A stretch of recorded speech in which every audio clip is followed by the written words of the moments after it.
Chapter 5. Raymond called me at the office. He told me that a friend of his, he'd spoken to him about me, had invited me to spend the day Sunday at his little beach house near Algiers. I said I'd really like to, but I'd promised to spend the day with a girlfriend. Raymond immediately told me that she was invited too. His friend's wife would be very glad not to be alone with a bunch of men. I wanted to hang up right away because I know the boss doesn't like people calling us from town, but Raymond asked me to hang on and told me he could have passed on the invitation that evening, but he had something else to tell me. He'd been followed all day by a group of Arabs, one of whom was the brother of his former mistress. If you see him hanging around the building when you get home this evening, let me know. I said I would. A little later, my boss sent for me, and for a second I was annoyed, because I thought he was going to tell me to do less talking on the phone and more work. But that wasn't it at all. He told me he wanted to talk to me about a plan of his that was still pretty vague. He just wanted to have my opinion on the matter. He was planning to open an office in Paris, which would handle his business directly with the big companies, on the spot, and he wanted to know how I felt about going there. I'd be able to live in Paris, and to travel around for part of the year as well. You're young, and it seems to me it's the kind of life that would appeal to you. I said yes, but that really it was all the same to me. Then he asked me if I wasn't interested in a change of life. I said that people never change their lives, that in any case, one life was as good as another, and that I wasn't dissatisfied with mine here at all. He looked upset and told me that I never gave him a straight answer, that I had no ambition, and that was disastrous in business. So I went back to work. I would rather not have upset him, but I couldn't see any reason to change my life. Looking back on it, I wasn't unhappy. When I was a student, I had lots of ambition like that, but when I had to give up my studies, I learned very quickly that none of it really mattered. That evening, Marie came by to see me and asked me if I wanted to marry her. I said it didn't make any difference to me and that we could if she wanted to. Then she wanted to know if I loved her. I answered the same way I had the last time, that it didn't mean anything, but that I probably didn't love her. So why marry me then? She said. I explained to her that it didn't really matter, and that if she wanted to, we could get married. Besides, she was the one who was doing the asking, and all I was saying yes. Then she pointed out that marriage was a serious thing. I said no. She stopped talking for a minute and looked at me without saying anything. Then she spoke. She just wanted to know if I would have accepted the same proposal from another woman, with whom I was involved in the same way. I said, sure. Then she said she wondered if she loved me, and there was no way I could know about that. After another moment's silence, she mumbled that I was peculiar, that was probably why she loved me, but that one day I might hate her for the same reason. I didn't say anything, because I didn't have anything to add. She took my arm with a smile and said she wanted to marry me. I said we could do it whenever she wanted. Then I told her about my boss's proposition, and she said she'd love to see Paris. I told her that I'd lived there once, and she asked me what it was like. I said, it's dirty, lots of pigeons and dark courtyards. Everybody's pale.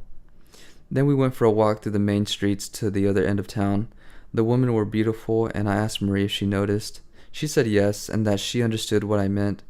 For a while, neither of us said anything, but I wanted her to stay with me, and I told her we could have dinner together at Celeste's. She would have liked to, but she had something to do. We were near my place, and I said goodbye to her. She looked at me. Don't you want to know what I have to do? I did, but I hadn't thought to ask, and she seemed to be scolding me.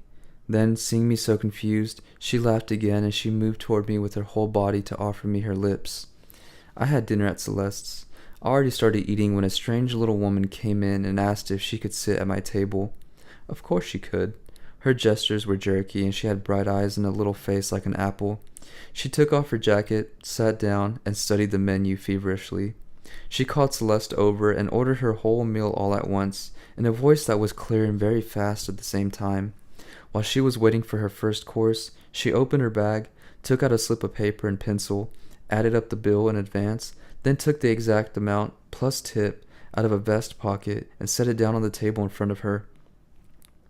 At that point, the waiter brought her first course and she gulped it down. While waiting for the next course, she again took out her bag, a blue pencil, and a magazine that listed the radio programs for the week. One by one, and with great care, she checked off almost every program.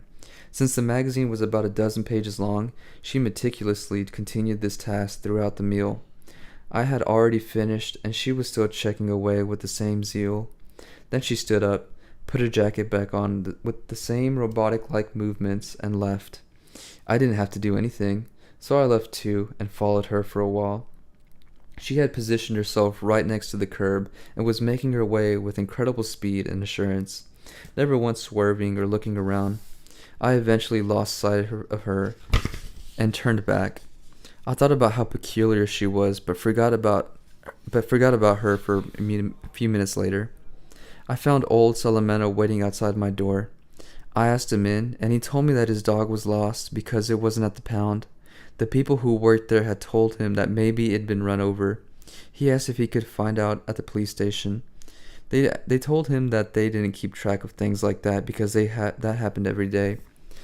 I told old Salamano that he could get another dog, but he was right to point out to me that he was used to this one.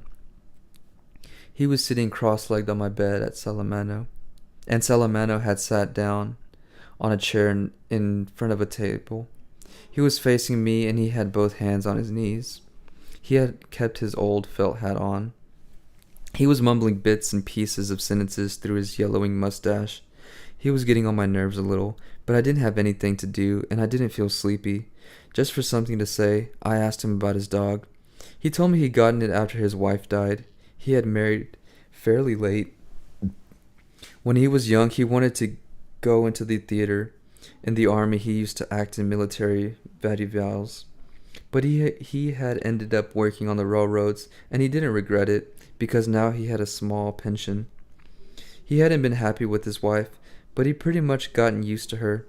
When she died, he had been very lonely, so he asked a shop buddy for a dog, and he got this one very young. He had to feed it from the bottle, but since a dog doesn't live as long as a man, they ended up being old together. He was bad-tempered, Salamano said. We'd have a run-in every now and then, but he was a good dog just the same. I said he was well-bred, and Salamano looked pleased. And, he added, you didn't know him before he got sick. His coat was the best thing about him. Every night and every morning after the dog had gotten that skin disease, Salamano rubbed him with ointment, but according to him, the dog's real sickness was old age, and there's no cure for old age. At that point, I yawned, and the old man said he'd been going. I told him that he could stay and that I was sorry about what had happened to his dog. He thanked me. He told me that my man was very fond of his dog. He called her, your poor mother. He said he supposed I must be very sad since my mom died, and I didn't say anything. Then he said, very quickly and with an embarrassed look, that he realized that some people in the neighborhood thought badly of me for having sent my mom to the home. But he knew me, and he knew I loved her very much. I still don't know why, but I said that until then I hadn't realized that people thought badly of me for doing it, but that the home had seemed like the natural thing since I didn't have enough money to have my mom cared for.